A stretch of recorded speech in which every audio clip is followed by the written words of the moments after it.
is this was ultimately a negative vote. I don't think this was a level playing field. Electoral democracy is meant to be a level playing field. That Arvind Kejriwal now has his back to the wall. Views expressed in this blog are hosted on my own website, are strictly personal and do not reflect the views of any organization. Namaskar dosto, hello and welcome once again to Straight Bat, my weekly video blog where, as the title suggests, I comment with a straight bat. Straight Bat is back, and back hopefully with a bang, as indeed is the BJP in the national capital. That's right, after a 27-year-long vanvas, the BJP has finally captured power once again in the Delhi Assembly. It's been a big political weekend. That's why Straight Bat is back in 2025. And with the 10 takeaways from the Delhi elections, I'm going to go over the next few minutes with each takeaway and listen to them carefully. Takeaway number one, the biggest takeaway. Arvind Kejriwal has suffered the biggest political setback of his career. Kejriwal and his party, the Aam Aadmi Party, that undoubtedly has been the political unicorn, the startup political party of our times, has clearly been pushed on the back foot like never before. Delhi was supposed to be its fortress, its citadel. It won elections here, remember, comprehensively in 2015 and 2020. This time, though, it is clear as daylight that Arvind Kejriwal suffered what I would call the 10-year anti-incumbency factor.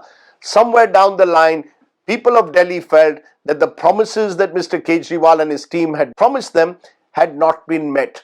And I'll come to how that transpired, but the important factor to remember is this was ultimately a negative vote, a vote against the Aam Aadmi Party and Arvind Kejriwal. There can be no other explanation when a party that wins 62 seats suddenly comes down to 22. That is because there was a sense of anger and, dare I say, fatigue with the Kejriwal model of governance in Delhi.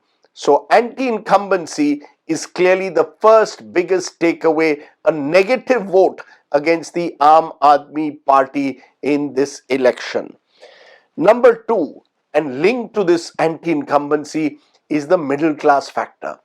Now, there are varying estimates of what proportion of the national capital is middle class. One survey suggests more than 65 to 70% of Delhi can be broadly classified as middle class. The middle class may not be a monolith. There may be those earning 5 lakh plus per annum, and there are those who earn 20 lakh plus per annum, who are all seen within this large aspirational middle class of a city like Delhi.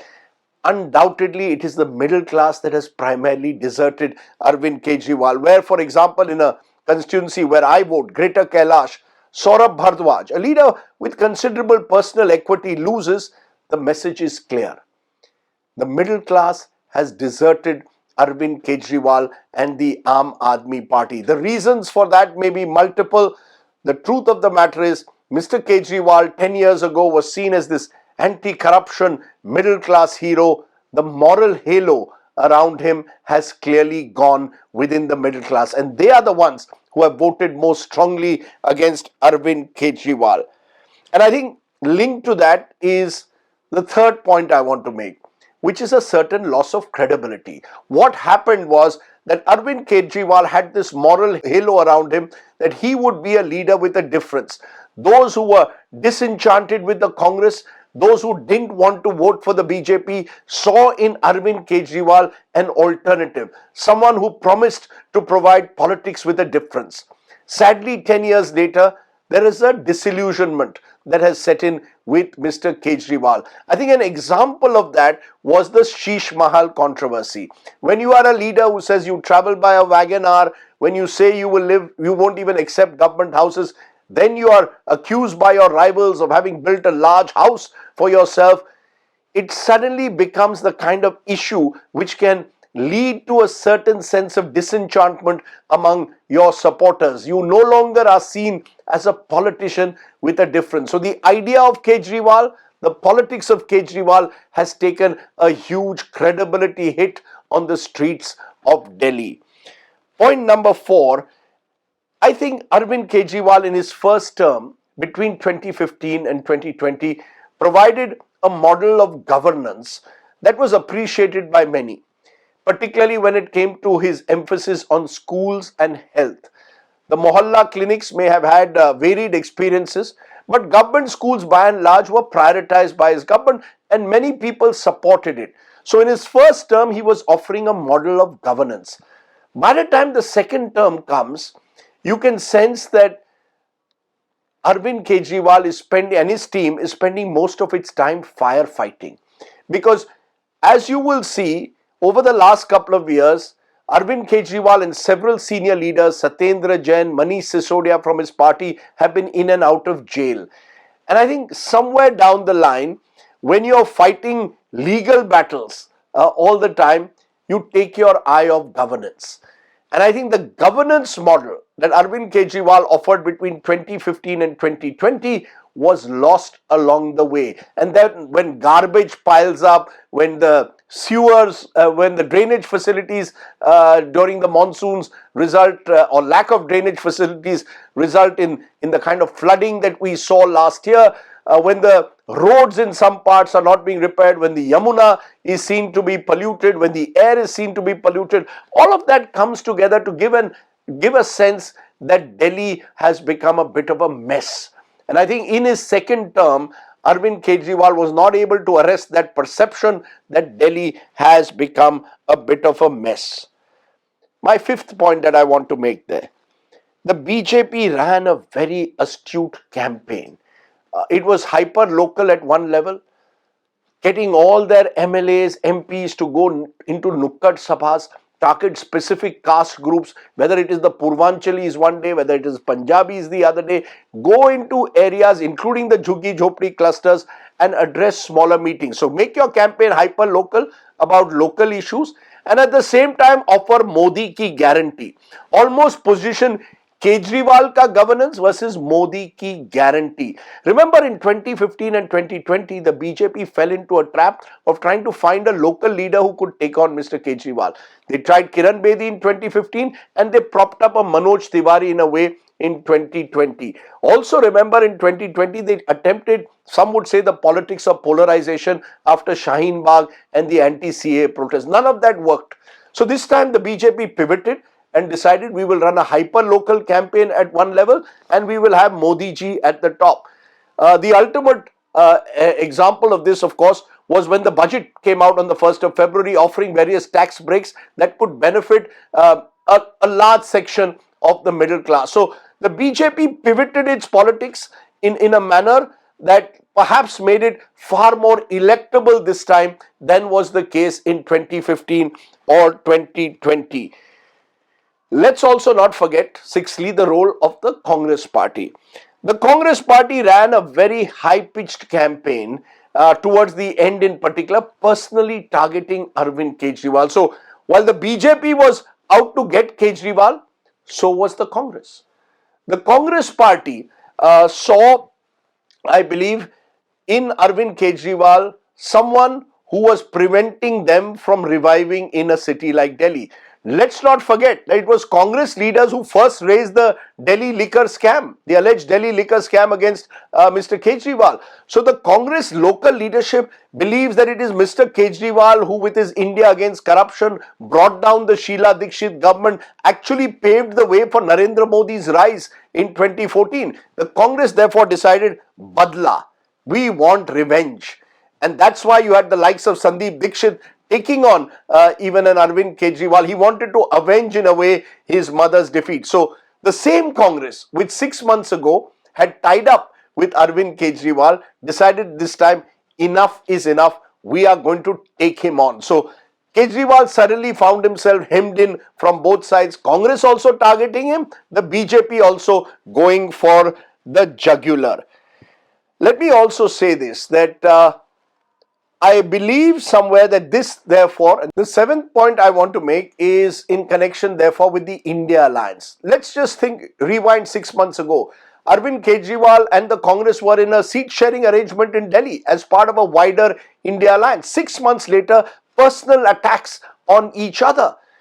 Therefore, somewhere down the line, what this election has done is shown the fragility of the so-called India alliance. It's shown that this alliance is only driven by anti-Modism. You wanted to defeat Narendra Modi in the Lok Sabha election, you come together. 6 months later, you're just struggling to battle, or you're battling each other to retain turf. Now, this contradiction cannot last forever. Therefore, a huge question mark as a result of this election in Delhi on the future of the India alliance. Can these parties now really ever come back together again is something that is extremely uncertain now. Let me turn to another issue which is often not given enough attention. The truth of the matter is Delhi is badly splintered along class and to some extent caste and religious lines. The class divide is clear. If I look at the numbers, it is very clear that Mr. Kejriwal's party, with about 44% of the vote, has got a substantial vote among poorer communities. The low income communities stayed with Arvind Kejriwal to a great extent. As you went up in the income ladder, that's when the BJP scored. You can see a caste divide as well. The Aam Aadmi Party did relatively well in the scheduled caste reserve seats. But in the upper caste strongholds, in the more upper Punjabi strongholds, for example, of West Delhi, you will find that it's the BJP which has swept the election. There could also be a gender divide. To some extent, Arvind Kejriwal was banking more on the woman vote, but was losing out on the male vote to a substantial extent. There's also a religious divide. In most of the Muslim areas, Muslims have largely stayed with Arvind Kejriwal. They've consolidated around him because they perhaps thought the AAP is in the best position to defeat the BJP. So the Congress, despite hoping perhaps to get that vote, has not got it. The Congress played at best the role of a spoiler in about half a dozen seats. That's the only role that they played. So for the Congress, they will of course hope now that with Arvind Kejriwal defeated, they can be a recipe for their own revival in the future. Another takeaway. The truth of the matter, my friends, is the BJP plays what I call the politics of the double engine. That we have Modi at the top, and then we will have the local government, and they will work in complete coordination and thereby create a better Delhi. A number of people have finally bought that idea. In 2015 and 2020, voters were saying Modi for Prime Minister, Kejriwal for Chief Minister. It was paradoxical that the same voter was voting differently in a Lok Sabha and a Vidhan Sabha election. I think that paradox in this election has come to an end, and the double engine model that the BJP has tried to sell in Delhi may finally have worked for the party. At the end, and my 10th factor that I want to list out, I don't think this was a level playing field. You know, electoral democracy is meant to be a level playing field. That is a basic structure of having an election. Was it really a level playing field in Delhi? Over the last few years, the Aam Aadmi Party's leaders have been hounded and jailed. The fact is that the central government brought in an ordinance to reduce the powers of the chief minister and increase the powers of lieutenant governor to the point where bureaucrats were effectively reporting into the LG's office. The LG was combative. Can you think of an LG who will write a column in a newspaper attacking the state government? That's exactly what happened. So the Aam Aadmi Party found itself hemmed in, encircled. You could claim that they were responsible for their own demise in several ways, but the truth of the matter is the BJP was out to get Kejriwal at all costs, and they made every institutional attempt to gherao him. I actually date this back, my friends, to Arvind Kejriwal in 2022. After winning a big win in Punjab, the Aam Aadmi Party leader decided to expand into Gujarat. That is virtually taking on the BJP in the lion's den. And that's when I think the BJP decided enough is enough. Arvind Kejriwal can no longer get under our skin. We are going to get him at all costs. And that's exactly what's happened. The BJP's mission to finish off Arvind Kejriwal has succeeded to a large extent. Having said all this, I do not wish to write the political obituary of someone like Arvind Kejriwal. never write the political obituary of any leader. Mr. Kejriwal still has a government in Punjab. Mr. Kejriwal is still a sharp politician, and he still is the kind of person who you would write off at your own peril. But it will not be easy anymore for Arvind Kejriwal. The fact is that Arvind Kejriwal now has his back to the wall. And in a decade, the wheel has come full circle. Someone who 10 years ago became the mascot of India against corruption, was being seen as an alternative kind of politician, will now have to go back to the basics. Go back perhaps to where it all started off for him. He will have to, in a sense, hit the streets once again and maybe discover his mojo. Can he do it? Well, on Straight Bat, I will keep watching it to see what Arvind Kejriwal does next. Thanks for watching. Stay well, stay safe. Namaskar. Remember, do subscribe to my YouTube channel for many more such videos. For now, goodbye.